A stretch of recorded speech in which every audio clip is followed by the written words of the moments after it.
Let's throw it out here first. Disappointments of the season, and not again, not the, I don't think the dumpster fire known as our favorite team, the Cleveland Indians, would qualify because I think Helen Keller saw a season like this coming. But as far as a team, that really had actually, and here's the funny thing, and I know Ken's laughing. For as much as I get called a basher, I think I said like 73 wins, and people were piling on me. The funny thing is, you can never be a big enough basher about this team. I always pick a number that's a little lower than everybody else, and it's still higher than they come in. It's funny how that works out. But as far as teams that actually had, expectations, imagine that. I'm going to say the Cardinals. They were my preseason pick to win the World Series. I don't think anybody even saw it coming with Garcia with the kind of pitching, number 3 in that rotation. What the hell happened there? As far as just talking about how they rolled over and quit when Cincinnati got a lead, I think that's what happened. I think because Cincinnati should not have been regarded as a juggernaut by anybody in that clubhouse. Tim and I were talking about this off air. Cincinnati's like a year or two ahead of schedule as far as how good they really are. St. Louis trading Ryan Ludwig and everything, when that lineup needed all the help it could get, I'm going to say St. Louis. Ken, who did you think was the big disappointment for the year? St. Louis is a good call. For me, because I'm a Mike Scioscia fan, is the Angels. Yeah. I thought they would be at least competitive in that division, and nothing came of it. To what extent is that ownership? Because you look at, they let Vlad walk away and everything. They didn't seem as committed. It seemed they didn't seem to want to keep that core together badly enough. Well, and Sean Figgins too. Figgins, left, and then of course they had that untimely death of the young pitcher that they had. Yeah, Aiden Hart. Aiden Hart, thank you. And then Morales got hurt. Yeah, but they didn't replace him though. And they didn't get active in the trade market. They just kind of stayed there. In fact, this could go for both LA teams. I don't want to. Well, you stole my thunder because that was going to be mine. Good segue. Great segue. Dodgers. I mean, you got good pitching. You got some good young hitters. The aforementioned James Loney, and Kemp and Ethier, and you expect to get something out of Manram, but Manram decided that he had enough of LA, and he kind of just packed it in again. That's shocking. Operation Shutdown. Yeah.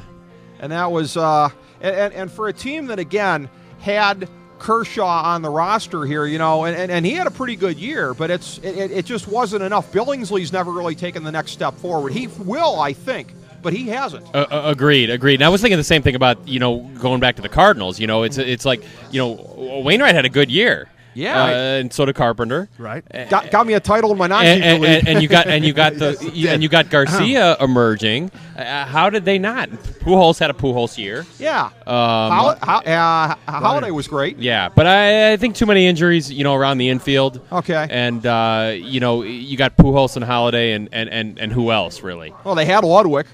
Well, decided they didn't want him. Yeah. What was that about? St. Louis needs a hitter. We'll give him one. Yeah. I've never been a big Ludwig fan, and that's not the kind of hitter you need in that lineup. Also, I mean, he's not a two-hole hitter. True. But my point is, should they be trading away bats? Agreed. No. Agreed. But I don't think that was the difference between winning and losing for St. Louis. No, that's fair enough. Well, and the way they lost too, Cardinals. They lost to the Pirates. They lost to the Astros. They lost to all these teams. Yeah.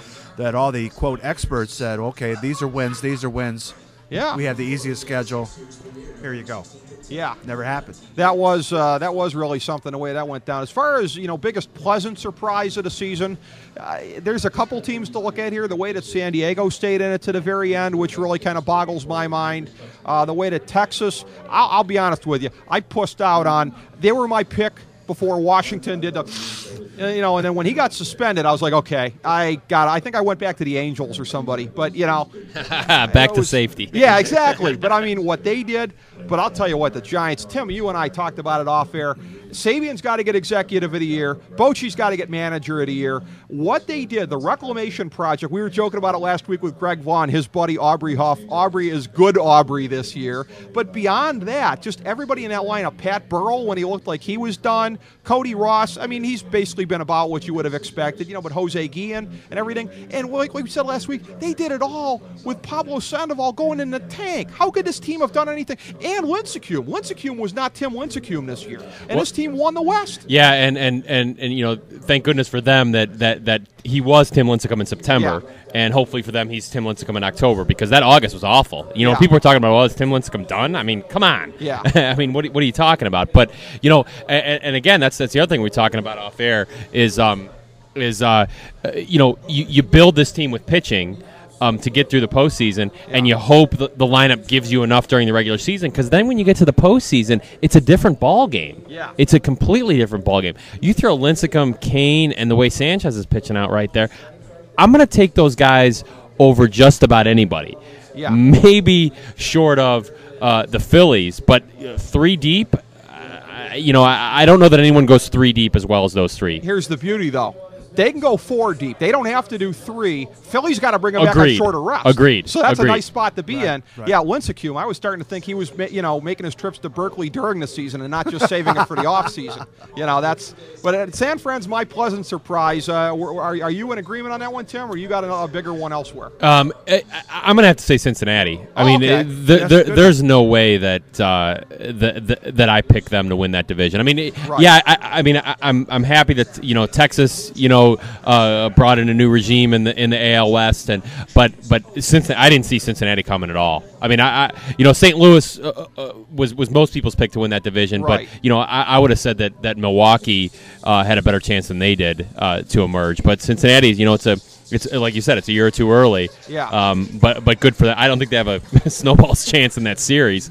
But good for them for making the playoffs. Oh, absolutely. Yeah. It was tremendous what they did there. What would you call the biggest pleasant surprise of the season, Ken? Well, Cincinnati and also, you know, Toronto would be my Boy, my they're 1A. Best 4th place team of all time. But I'm gonna go another California team and give you the Padres, who took it right up in San Francisco to the very last day of the season, and they don't have a Lincecum and they don't have a Kane. So to me, that was a shock. I thought they were going to be a rebuilding team. Yeah. So a lot of good stories out there. Yeah, you know, well, they may not have a Lincecum, but you can say opposing batters were lactose intolerant for much of the year. Yeah, but their batting lineup was non-existent.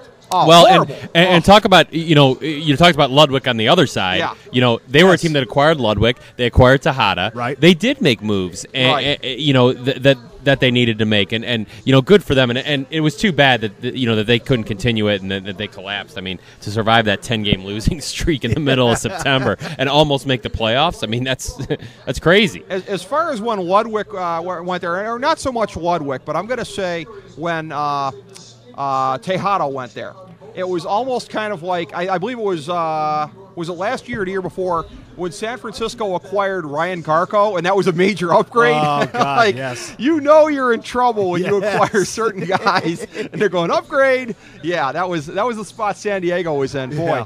they you know, just really were making it happen in a you know, just with very little, with just a Right. ball of twine here, basically. But so that's a little bit of a look back at the season.